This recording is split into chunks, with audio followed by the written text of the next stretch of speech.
विद्यार्थी विशेष रूप से ध्यान देंगे। प्रश्नावली 5.1 समांतर श्रेणियां हाई स्कूल। पहला क्वेश्चन है, प्रत्येक किलोमीटर के बाद का टैक्सी का किराया, जबकि प्रथम किलोमीटर के लिए किराया 15 रुपया है और प्रत्येक अतिरिक्त किलोमीटर के लिए किराया 8 रुपया है। ध्यान दो विद्यार्थियों, यहाँ पर हम प्रथम पद जो है 15 मान लेंगे और सर्वांतर डी जो है 8 मान लेंगे। तो 15 और 8 यानी कि A1 जो है प्रथम पद होगा, इसमें प्रथम किराया जो है 15 रुपया होगा।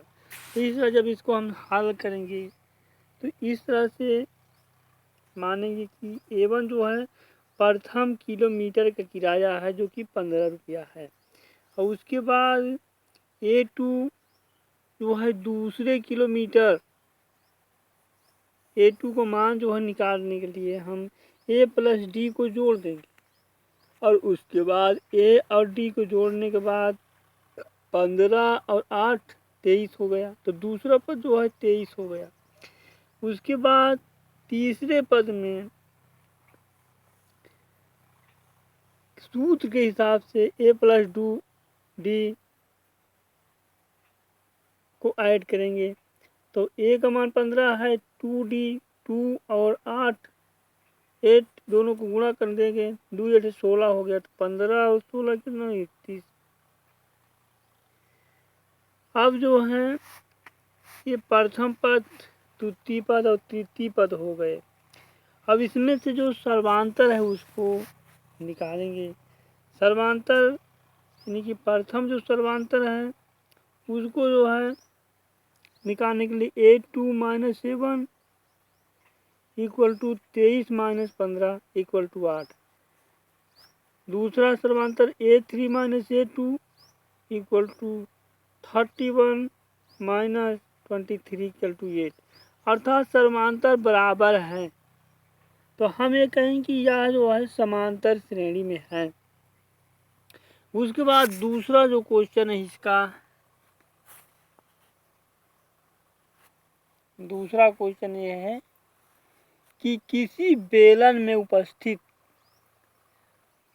हवा की मात्रा जबकि वायु निकलने वाला पंप प्रत्येक बार बेलन की शेष हवा का 1/4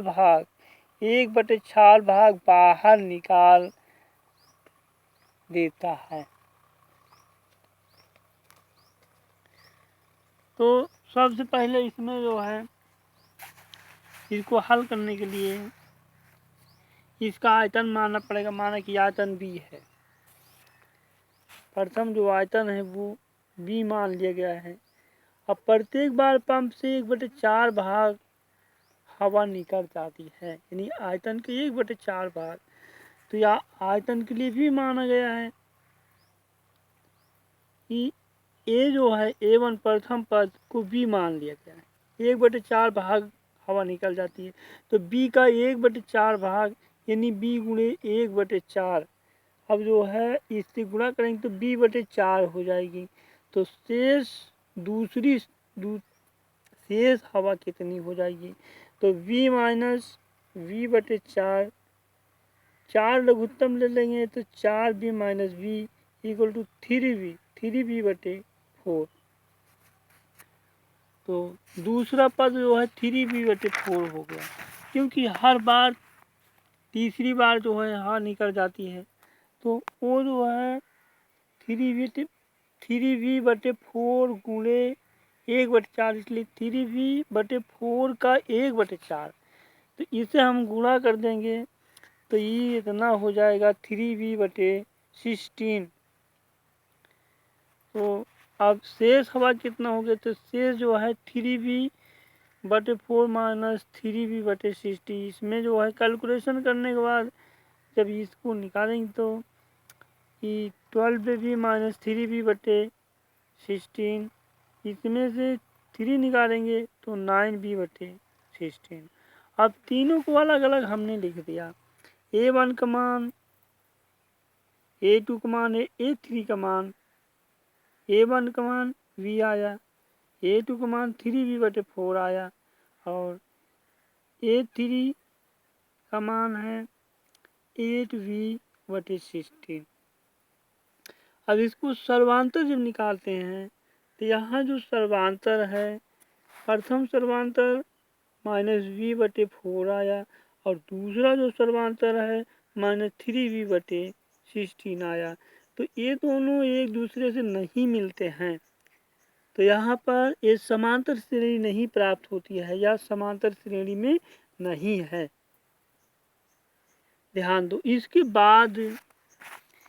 बाद जो तीसरा इसमें का क्वेश्चन है वो ये है, प्रत्येक मीटर की खुदाई के बाद एक कुआं खोदने में आई लागत, जबकि प्रथम मीटर खुदाई की लागत 150 रुपया है और उसके बाद में प्रत्येक मीटर की खुदाई की लागत 50 रुपया बढ़ती जाती है। तो इसको हल करने के लिए सबसे पहले हम प्रथम पद मान लेंगे और सर्वांतर मान लेंगे। यहाँ पर प्रथम पद है, प्रथम पद 150 है और क्योंकि बढ़ता जाता है डी सर्वांतर जो है 50। तो प्रथम पद इसको निकालने के लिए क्या करेंगे? प्रथम पद तो यहाँ पर दिया हुआ है A = 150 और द्वितीय पद यानी A2 बराबर A + D 150 और D यानी 50। तो जब इसको जोड़ेंगे तो आ जाएगा 200 और तृतीय पद यानी A3 को जब निकालेंगे तो A + 2D हो जाएगा। A का मान 150 और 2D का मतलब 2 × 50, 150 धन 100 तो ये हो गया 250 और A4 मान लो निकालेंगे तो ये जो है A + 3D हो जाएगा। A का मान है 150 और 3D का मान है 3 × 50 तो ये जो है 150 और ये भी 150 तो हो गया 300। अब मान लो हम A1 लिखेंगे तो 150, A2 लिखेंगे तो 200, A3 लिखेंगे तो 250 आ गया, A4 लिखेंगे तो 300 आ गया। अब जो है मान लो सर्वांतरों की तुलना करेंगे तो सर्वांतर यानी कि A2 - A1 = 200 - 150 = 50 और A3 - A2 = 250 - 200 = 50 अर्थात सर्वांतर बराबर है। जब ये सर्वांतर दोनों सब बराबर हैं तो ये जो है समांतर श्रेणी में है।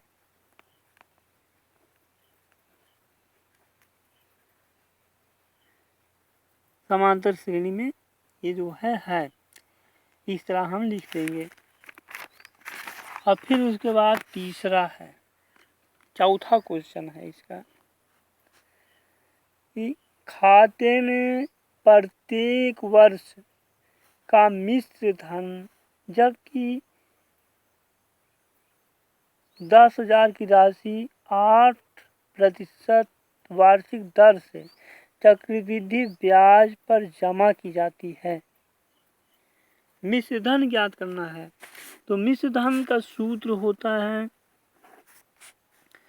मिश्र धन बराबर मूलधन एक धन 10/100 गुणे के घाते समय। मिश्र धन बराबर मूलधन एक धन 10/100 घाते समय। अब जो है क्योंकि मूलधन यहाँ पर दिया गया है तो प्रथम वर्ष का मिश्र धन कितना हो जाएगा? प्रथम वर्ष का मिश्र धन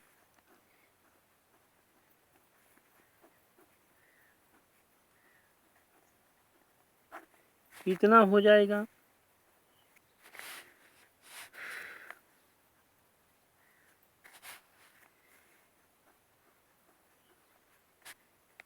$10,000 108/100 ये कैंसिल।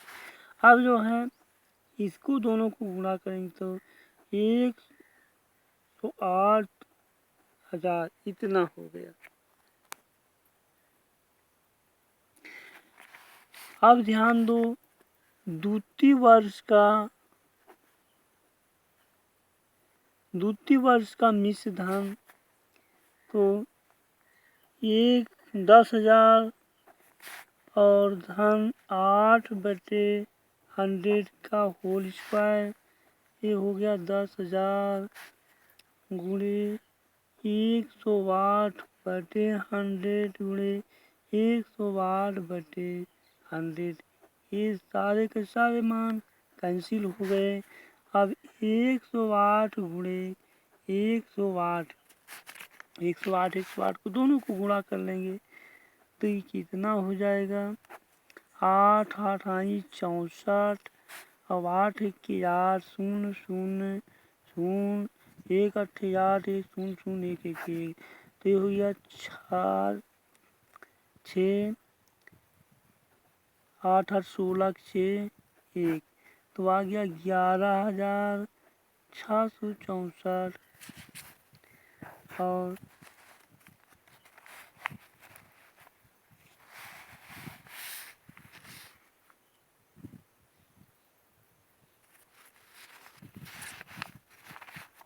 तो प्रथम पद जो है 1,000 रुपया है, इसकी तुलना कर रहे हैं यानी कि ए का मान है 1,000 रुपया और उसके बाद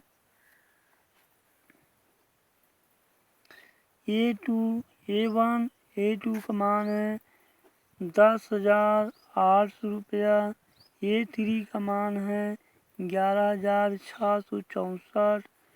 अब इसकी तुलना कर रहे हैं तो प्रथम A2 माइनस A1 जो समांतर है वो कितना हो जाएगा?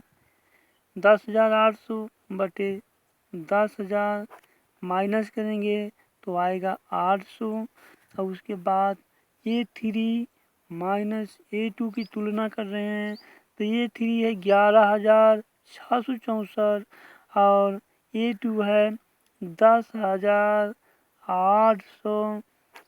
इससे घटाएंगे 4 आ गया, यहाँ 6 आ गया, यहाँ 16 में से 8 गया 8 आ गया और यहाँ कैंसिल हो गया 864। यानी दोनों सब जो है सर्वांतर अलग अलग आ रहे हैं। इससे यह ज्ञात होता है कि यह समांतर श्रेणी में नहीं है,